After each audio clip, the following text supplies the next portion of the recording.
Hello! Today I'm continuing with my Final Fantasy Summon series with a look at the recurring thunder god, Ramuh. Now, we've discussed a broad set of summons thus far, each of which is appended etymologically, or by form and function, to some existent religious, mythological, or pop cultural entity. And it's arguably only now, arriving at this recurring Arbinger of Thunder,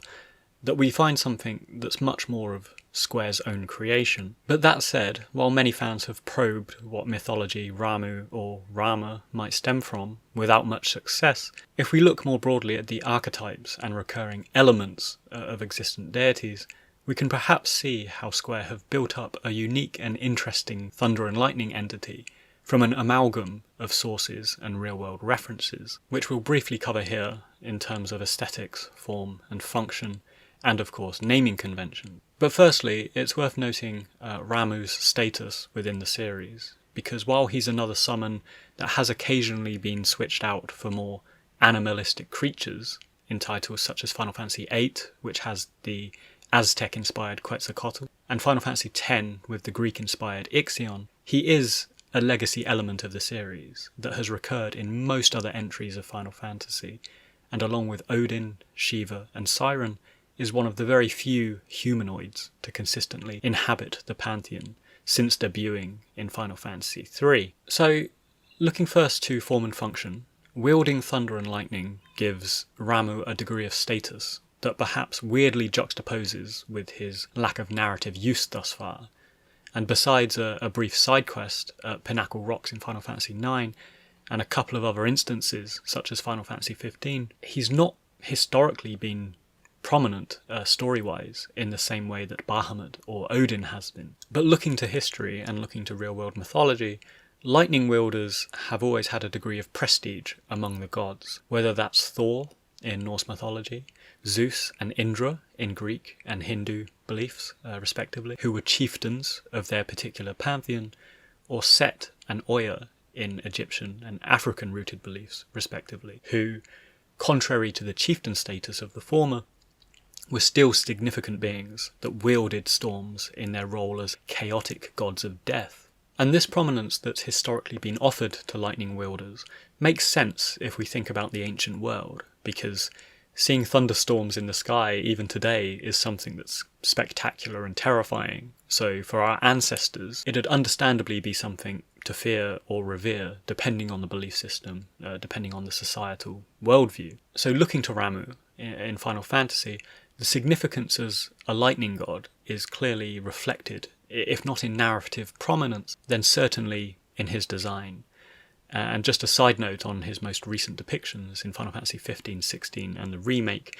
I think they've done a great job at making him look very epic and cinematic, and a foreboding god figure in many of those entrances. But looking at his design, in conjunction to his status as a lightning bearer, we see a certain aesthetic prestige about him. He's a wizened, sage-like character. He has a long white beard and a staff and a robe, so very much like the high-status elder figures in high fantasy epics, such as Gandalf from Lord of the Rings as a prime example. But so too does this appearance have connotations and visual correlations with real-world renderings of high-status figures, such as Zeus in Greek mythology, and perhaps more tellingly, I think, the idea of God as often depicted in Christianity.